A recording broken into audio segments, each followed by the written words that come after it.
"You have no voice in this house," my mother-in-law said, her lips curling into the kind of smile that wasn't a smile at all. It was sharp, rehearsed, like she had been waiting all evening to strike. For a second, I froze. My hand, halfway to lifting my glass of water, simply stopped in midair. My shoulders stiffened. I don't even remember breathing. On the outside, I managed the smallest smile, the polite, neutral kind you give a cashier when they say, "Have a nice day," and you're not sure if they mean it. Inside, though, it was like someone had thrown a bucket of ice water straight into my chest. Around me, the room kept moving. Silverware clinked against porcelain, wine glasses clattered as her friends laughed at a joke I didn't hear. My husband, Daniel, shifted uncomfortably beside me, his eyes glued to his plate. No rescue coming from that direction. Her voice echoed in my head, "You have no voice in this house," bouncing around like it had found the perfect cavern to haunt. I wanted to fire back instantly, something cutting, something worthy of the humiliation she'd just staged. But instead, I just sat there, the smile plastered to my face like a mask I couldn't peel off. I should have known the night would go wrong the moment the invitation came. Eleanor had called Daniel 3 days earlier, her voice honey-sweet through the speakerphone. "Just a simple dinner," she said. "Family only. Nothing formal. Simple dinner." With Eleanor, nothing was ever simple. I remember standing in the kitchen, drying dishes while Daniel spoke to her. The tone of her voice made me pause, rag frozen midair. She sounded too cheerful, like she had already rehearsed the lines. I almost said something, almost asked Daniel if he thought it strange that she wanted us over so suddenly. But I swallowed it, the way I had swallowed countless doubts before. My gut had whispered then, a low hum in the back of my mind, "Don't go," but I ignored it, because that's what I'd been trained to do. Keep the peace, show up, pretend it will be different this time. The night of the dinner, we pulled up to Eleanor's house just before sunset. Her 2-story colonial was glowing with warm yellow light, every window lit as if she were staging a play. And in a way, she was. Walking up the driveway, I noticed the hydrangeas she'd planted along the walkway had already been trimmed to perfect spheres. Not a petal out of place. That was Eleanor in a nutshell, every detail manicured, every flaw hidden under polish. Inside, the house smelled of butter and rosemary. Classical music floated from a speaker in the living room. The chandelier above the dining table blazed so bright, it made the silverware gleam like it had been dipped in starlight. It should have been welcoming. But to me, it felt like stepping onto a stage where the script had already been written and I hadn't been given a copy. I kissed her cheek at the door. Her perfume rose and powder clung to me longer than it should have. She smiled, but her eyes flicked over my dress, my shoes, the earrings I had chosen. A quick scan. Judgment delivered in half a second. "Lovely," she said, and turned away before I could even answer. The table was already set when we entered. Heavy oak, long enough to seat 12, though there were only 8 of us that night. Eleanor sat at the head, Daniel at her right, and me not beside him but 1 seat down, flanked by her sister Margaret. It wasn't an accident. Seating arrangements at Eleanor's table never were. I lowered myself into the chair, smoothing my dress as I did. Across from me, Daniel's cousin fiddled with his watch band, avoiding eye contact. Margaret poured herself a generous glass of wine before the first course even hit the table. No one seemed surprised by the chill in the air, as if it were the natural climate of Eleanor's home. I tried to settle in.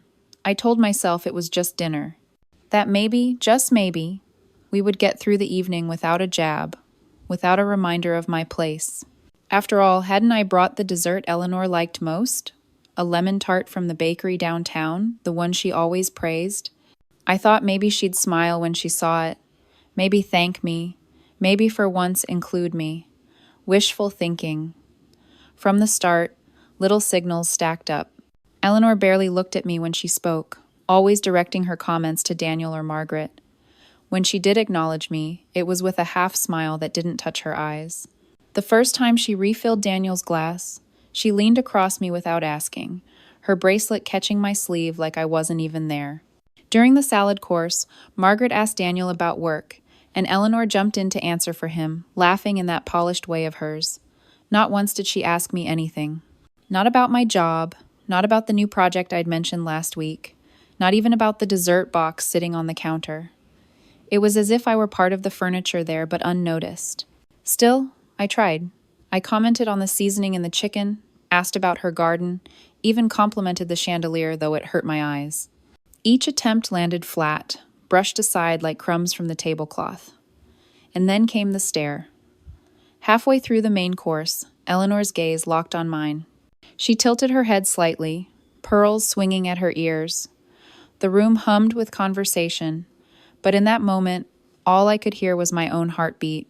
Something was coming. I felt it the way you feel thunder before it cracks, the pressure thick in the air. It wasn't the first time I'd had that feeling with her. The last Thanksgiving, she dropped her fork mid-meal and announced to the whole family that Daniel's career was thriving because he had the right support at home. She hadn't looked at me when she said it. She hadn't needed to. The implication was clear. The right support came from her, not me. So, when she leaned forward that night, glass of wine in her hand, I knew. My stomach tightened. My throat went dry. My instincts screamed louder than the music floating in from the next room. And then she said it. "My dear, you have no voice in this house." It was casual, almost sweet, but every syllable landed like a slap. The signs had been there all along. The two bright lights, the staged smiles, the way Daniel's chair had been placed at her side. I had walked right into her theater, and she had waited until the second act to deliver her line. And here's the thing.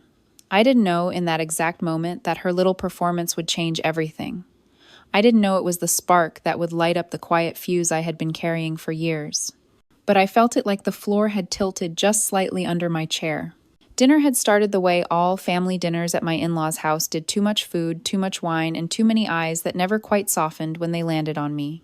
The dining room smelled of roasted chicken and garlic butter, warm and homey, the kind of scent that should have made me feel included. But instead, the sweetness clung to the back of my throat, suffocating. The table was long, heavy oak polished to a glossy shine, set with cream-colored plates and silverware that had belonged to Daniel's grandparents. Candles flickered in gold holders, throwing shadows across the walls. His mother, Eleanor, had gone all out, as she always did. To her, entertaining was less about hospitality and more about performance. And tonight, I realized I was the unwilling co-star. She sat at the head of the table, a queen surveying her court. Pearls around her neck, lipstick a perfect shade of crimson, every strand of her silver hair tucked neatly into a braid pinned like a crown. When she leaned forward, her perfume, a powdery rose scent, drifted across the table and mixed with the garlic and butter until the whole room smelled faintly suffocating. To her right was Daniel, to her left, her sister Margaret, and then me pushed just far enough down that I wasn't beside my husband, but close enough to hear every word Eleanor intended for me. We had barely made it past the salad course when she struck. She didn't shout it. She didn't need to. Her tone was casual, almost conversational, but every syllable was designed to slice. "My dear, you have no voice in this house." I could see the satisfaction in her eyes as the words hung in the air. She wanted me to react, to flinch, to prove her point. A test, one she had probably been plotting since she picked up the phone 3 nights ago to invite us to a simple dinner, nothing formal. The others barely looked up. Margaret smirked. Daniel's cousin poked at his potatoes like maybe if he stayed very still he'd disappear. My husband coughed, cleared his throat but didn't speak. Silence was safer, his silence said. My mind went blank for a second.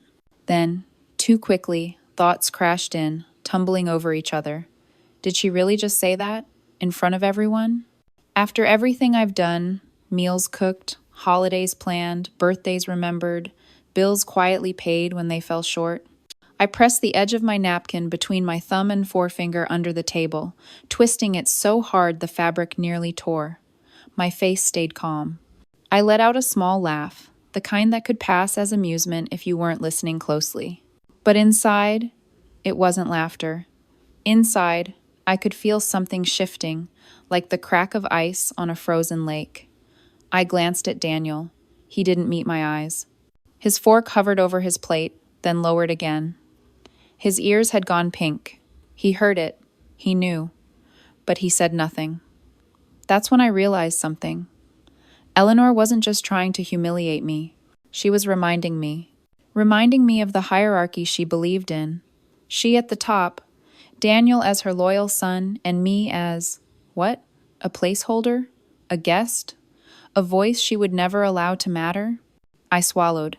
The taste of garlic butter suddenly bitter. My smile held. Is that so? I said softly, just enough to acknowledge her, nothing more. Her lips curled again, satisfied. She leaned back in her chair, her pearl earrings catching the candlelight. Of course, dear, she replied smoothly. Some things are best left to those who know best. That was it, the spark, the fuse, the moment I knew I wouldn't forget, couldn't forget. I sat through the rest of dinner in silence, every bite of food turning to ash in my mouth. I laughed at jokes I didn't hear. I poured wine for people who didn't thank me. I smiled when Eleanor raised her glass for a toast that didn't include my name, but in my chest, the quiet fuse burned on. Later that night, when I lay in bed beside Daniel, the words echoed again. You have no voice in this house. My fists clenched beneath the covers. I knew she thought the conversation ended there. But I also knew something she didn't. It hadn't ended. It had only just begun. The truth is, Eleanor's words that night weren't new. They were simply the sharpest version of a message she'd been sending me since the day I joined her family. I still remember the first Thanksgiving after Daniel and I got married. I'd spent 2 days preparing pies, sweet potato casserole, even her favorite cranberry relish. I arrived early, apron still dusted with flour, arms full of dishes. She greeted me at the door with a smile so tight it could have been stitched in place. How thoughtful, she said, taking the pie from my hands. Then, before I'd even taken off my coat, she carried it straight into the kitchen, slid it onto the counter, and told her sister loudly, at least I had time to make all the essentials. She hadn't made any of it, but no one corrected her. Daniel gave me an apologetic smile across the room, and I just stood there, coat still buttoned, realizing my hours in the kitchen had been erased in less than a minute. Christmas wasn't better. She hosted, of course. Eleanor always hosted. That year, she announced a family tradition of exchanging stockings. I had no idea what she meant. Daniel had never mentioned it, and there had been no stockings the year before. But that morning, when we gathered around her fireplace, everyone had one. Even Margaret's new neighbor, who'd been invited at the last minute. Everyone except me. When I asked quietly, was I supposed to bring one? She gave a small shrug. Oh, don't worry, dear. You're new. Maybe next year. The room chuckled like it was harmless, but I felt the heat crawling up my neck. I sat there empty-handed while Daniel's cousins pulled gifts and candy from their stockings. Later, when I caught Eleanor's eye, she smiled. Not kindly, not warmly, just knowingly. And then there was my daughter's birthday. She had just turned 6, and I wanted it to be special. I spent weeks planning balloons, games, a cake with her favorite unicorn design. We invited her classmates, their parents, neighbors. The house was alive with kids' laughter and the smell of frosting. For once I thought maybe Eleanor would be proud. Halfway through the party, she tapped her glass with a fork. A quick word, she said, gathering all the adults' attention. She lifted my daughter onto her lap and announced, "This is my granddaughter, my pride and joy. She gets everything from me." Her eyes slid toward me, just long enough for the meaning to land. The room clapped, smiled politely, but inside I burned. Because I knew she had just rewritten the narrative again. Daniel tried to comfort me later, whispering, "She didn't mean it that way." But she did. She always did. The pattern only deepened with time. Every family photo became an exercise in exclusion. At Easter, she lined everyone up for a picture in the garden. I was asked to stand at the very end, half cut off by the hedge. When the framed photo showed up on her mantle weeks later, I was cropped out entirely. I asked Daniel if he noticed. He hesitated, then said, "Maybe it was just the angle." It wasn't the angle. It was intentional. Once, at a 4th of July barbecue, she introduced me to a neighbor as Daniel's friend, not wife, not even partner, friend. I corrected her softly. Actually, I'm his wife, but she waved me off. Oh, yes, yes, of course, she said, then launched into a story about Daniel's childhood as though I had vanished from the conversation. Each of these moments left bruises, not the visible kind, but the kind that live under your skin, reminding you they're there every time you move. And each time, I told myself to let it go, to keep peace, to be the bigger person. But the peace never lasted. Even small gestures became battlegrounds. I once brought Eleanor a scarf for her birthday, hand-woven, in a shade of blue, Daniel said, was her favorite. A week later, I saw it in a bag by the garage door. She had regifted it, tags still dangling. When I asked about it, she blinked innocently. Oh, it must have gotten mixed up. I told myself not to take it personally, but how could I not? The breaking point, though, came last year. Daniel had been in the hospital for a minor surgery. I spent 2 days at his bedside, holding his hand, sleeping in the stiff chair by the window.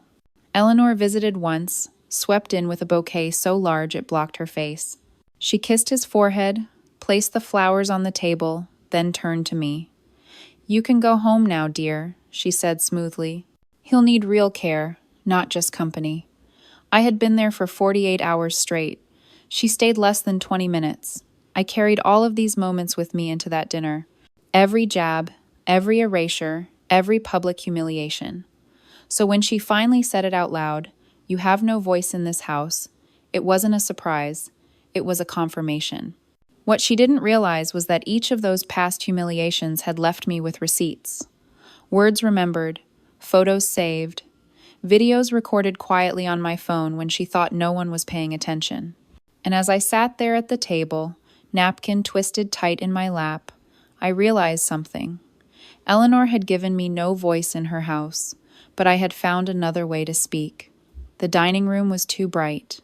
That chandelier Eleanor loved so much blazed above us, making the polished silverware gleam like tiny knives. The air was thick with the smell of roasted chicken, garlic, and the sharp tang of red wine.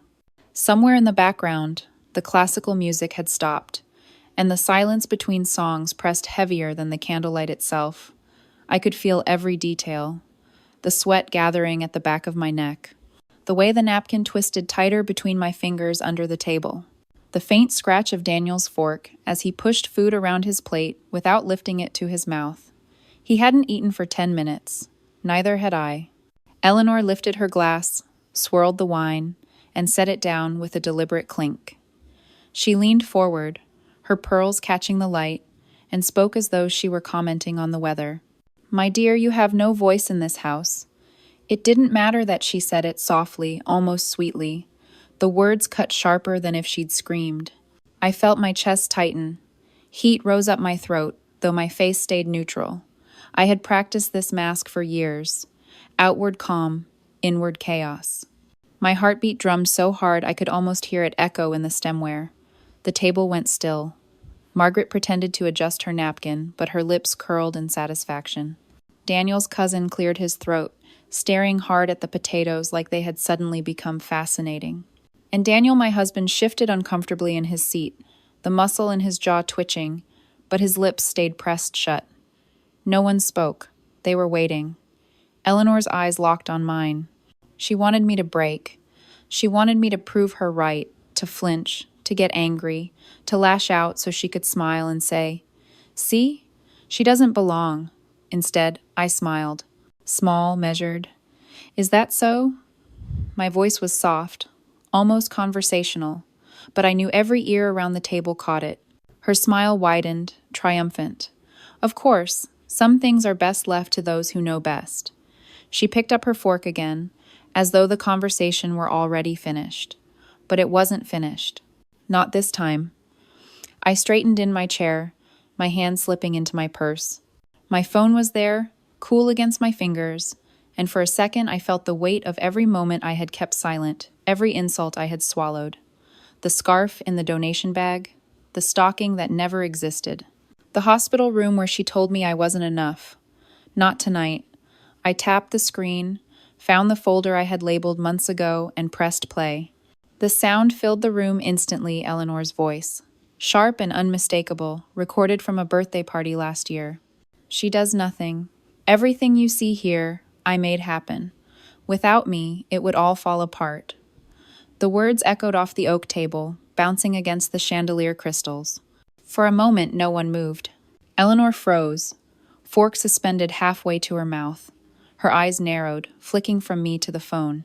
What do you think you're doing? I set the phone carefully on the table, screen up. Just letting everyone hear what I've been hearing, I said quietly. Gasps flickered around the table. Margaret's hand hovered in midair, her wineglass trembling slightly. Daniel's cousin glanced at Eleanor, then back at me, his mouth opening, then closing again. Eleanor's face flushed, though her smile didn't falter. That could be anyone's voice, she said too quickly. I tapped the screen again. A second clip. You're not family, you're just a guest here. Her voice again. Clearer this time. Unmistakable. The silence was heavy, suffocating. I watched Daniel's shoulders slump, his eyes closing briefly like the weight of years had just landed on him. When he opened them, he still didn't look at me. He looked at his mother. Mom. His voice cracked. One word. Heavy. Eleanor bristled, her hand tightening around the stem of her glass. She's twisting things, she hissed, but the edges of her composure were crumbling. I didn't raise my voice. I didn't need to. If I have no voice in this house, then whose voice is this? I asked, tapping the phone one last time. The clip played. Eleanor again, mocking laughter spilling into the silence. She'll never be enough for him. Not like me. That did it. The room shifted. Margaret's smirk vanished. Daniel's cousin leaned back in his chair, exhaling like he had been holding his breath for hours.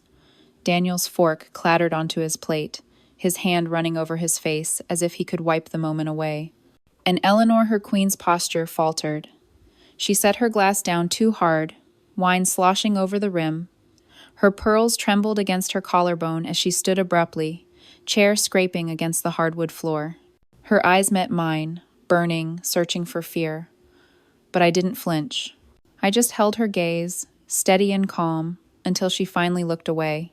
She pushed back from the table, her heels striking sharp against the floor as she stormed toward the kitchen. This dinner is over, she snapped, her voice shaking now, no longer sweet, no longer in control. The chandelier still blazed above us, but the room felt darker somehow. I reached for my water, took a sip, and set the glass down gently. My heart was still pounding, but my voice was steady when I said, "Funny." I thought it had just begun. The scrape of Eleanor's chair against the hardwood still echoed in the silence she left behind. The smell of garlic and butter clung to the air, but no one touched their plates. For a moment it was as if the entire room had frozen, suspended in the aftermath of words that couldn't be unsaid and evidence that couldn't be unseen. I picked up my water glass, my hand steady now, and took a slow sip. Every eye at the table flicked toward me and then quickly away, as if acknowledging me too openly would invite Eleanor's wrath. But she was gone, her footsteps retreating toward the kitchen, her heels striking hard like the last drumbeats of a retreating army. Margaret was the first to speak. That was uncalled for, she muttered, though her voice wavered, betraying that she wasn't entirely sure whose side she wanted to be on. Her eyes darted toward the kitchen, then back to me. You didn't have to humiliate her like that. I set my glass down carefully, didn't I? My voice was quiet, measured, but the edge was there. She's been humiliating me for years. Tonight, she wanted to make it public. All I did was return the favor. Daniel shifted in his chair, his hands clasped together so tightly his knuckles whitened. For a long time, he said nothing. Then, finally, he exhaled, a heavy sound that seemed to deflate him. She shouldn't have said that, he admitted, his eyes fixed on the tablecloth. Any of it. It wasn't a defense, not of me, not of her, but it was something. A crack in the wall of silence he'd hidden behind for too long. The kitchen door swung open suddenly, and Eleanor swept back in. Her lipstick had smudged, her pearls slightly askew, but her eyes burned with defiance. She carried herself like a general regrouping after a battle. She stopped at the head of the table, her voice trembling but still sharp. "You dare to record me in my own house?" she spat. To twist my words? To turn my family against me? I met her gaze steadily. I didn't twist anything. Those were your words, your actions. I just gave them back to you. Her hand slammed against the back of her chair. The sound cracked through the room. Margaret flinched. Daniel's cousin looked down at his plate as if willing himself invisible. You think this makes you strong? Eleanor sneered. All it shows is how petty you are. Spying, recording, plotting. You've proved me right you don't belong here. For the first time that night, I leaned forward, resting my elbows on the table. My voice was calm, but each word landed like a stone. Belonging isn't granted by you, Eleanor. Respect isn't yours to ration out like scraps. And silence, I tapped the phone still lying on the table, was never the same as acceptance. Her eyes narrowed, lips curling back as though she might lash out again. But then something shifted. She saw the faces around the table. Margaret's discomfort, Daniel's bowed head, her nephew's wide eyes. For once, no one rushed to her defense. And that realization cracked her veneer more than any words I could have spoken. Eleanor drew herself up, straightening her pearls, smoothing her blouse. This dinner, she declared, voice cold and brittle, is over. She turned sharply, heading for the hallway this time, not the kitchen. The sound of her heels grew faint, then disappeared altogether. The silence she left behind was heavier than her presence. I looked around the table. Margaret avoided my eyes, fussing with her napkin. Daniel's cousin pushed his plate away, the scrape of porcelain loud in the hush. Daniel finally lifted his gaze, meeting mine for the first time that evening. His eyes were full of conflict, guilt, shame, and something else I couldn't name. You didn't have to do that, he said softly, but his tone lacked conviction. I held his stare. Didn't I? The question hung there, unanswered, heavier than the chandelier above us. For years, Eleanor had controlled the script every dinner, every holiday, every introduction. Tonight, I had torn a page out of her playbook and read her lines aloud for everyone to hear. The performance was over. The audience had seen behind the curtain. Whether they liked what they saw or not no longer mattered. I sat back in my chair, lifted my water again, and let the silence stretch. Somewhere in the distance, a clock ticked, steady and relentless. Eleanor might have declared the dinner over, but the truth was, it had only just begun. The house was strangely quiet after Eleanor left the dining room. Her footsteps faded down the hallway, and with each step the tension seemed to shift, not dissolve, but settle into something heavier. The clinking of glasses had stopped, forks abandoned on plates. No one seemed hungry anymore. I sat there, my back straight, my fingers still resting lightly on my phone. The screen had gone dark, but the echoes of her voice still filled the air. Daniel rubbed his temple, his elbows braced on the table as if holding his head in place. Margaret sipped her wine without looking at anyone, her usual smirk erased. Daniel's cousin fidgeted with his napkin, clearly wishing he were anywhere else. No one spoke. Finally, I broke the silence. I'm sorry if that made you uncomfortable, I said, though my voice carried no regret, but I've been uncomfortable for years. Margaret gave a little scoff, but she didn't argue. She just swirled her glass, eyes downcast. Daniel finally lifted his gaze to me, and for once he didn't look away. She's never going to forgive this, he said quietly. I tilted my head, studying him. Forgive me for what? For holding up a mirror? He swallowed hard, his jaw tightening. He didn't answer. The rest of the meal ended in fragments. Margaret excused herself early, muttering something about work in the morning. Daniel's cousin mumbled a quick goodbye, avoiding my eyes as he left. One by one, the seats around the table emptied until it was just Daniel and me, surrounded by half-eaten plates and flickering candles that were burning too low. The silence between us was thick. He finally leaned back, exhaling deeply. You blindsided her, he said. I set my napkin down beside my plate. She's been blindsiding me for years. His eyes closed for a moment, and when he opened them again, I saw the conflict written across his face. He wasn't angry. Not exactly. He was exhausted, torn between the woman who had raised him and the woman he had chosen to marry. For the first time, I realized he might finally be starting to see that the line between them wasn't as clean as he'd pretended. When we finally left Eleanor's house, The night air felt colder than it should have for early summer. Daniel walked a step ahead of me, his hands shoved deep in his pockets. We didn't speak until we reached the car. As he slid behind the wheel, he finally whispered, "She won't forget this." I buckled my seatbelt and met his eyes. Neither will I. The drive home was silent, but inside me, the silence felt different. Not suffocating this time, liberating.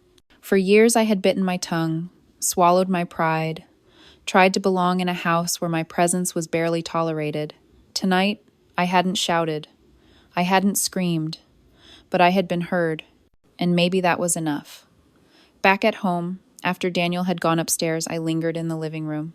The lamp cast a soft glow over the couch, and the quiet tick of the clock filled the room. I thought about Eleanor, about her pearls trembling against her throat as she stormed out, about the look in Daniel's eyes when he realized the recordings were undeniable. I didn't know what the fallout would be. Maybe she would double down, wage war in subtler ways. Maybe she'd ice me out completely, cutting me from her carefully staged family portraits. Or maybe, just maybe, she'd realize her grip on the script wasn't as ironclad as she believed. I couldn't control that. What I could control was this. I had found my voice. And once you find it, you don't give it back. That's the part people don't tell you about standing up for yourself. It's not about the fireworks in the moment. It's about the aftershocks, the way you carry yourself differently, the way silence stops being heavy and starts being powerful. As I sat there, the quiet wrapping around me like a blanket, I realized something else. Eleanor might still think this was her house, her rules, her story. But stories have a way of slipping out of the hands of those who try hardest to control them. And now, mine was no longer just mine. It was out there, heard, undeniable. I don't know if Eleanor realized what she lost that night, her control, her image, maybe even her son's blind loyalty, but I know what I gained. A voice that no one can tell me I don't have. Maybe you've been in a room like that too. Maybe you've sat at a table where your words were swallowed before they even left your mouth. If you have, then you know finding your voice isn't easy. But once you do, the silence of others doesn't scare you anymore. This isn't the end of my story. It's only one chapter. And if you want to hear more stories like mine about the secrets families hide, the masks they wear, the lies they whisper when they think no one is listening, I invite you to stay with me. Subscribe to Hidden Family Lies, and let's keep shining light on the truths hiding behind closed doors. Because in the end, the only power silence has is the power we give it. And tonight, I chose to take that power back.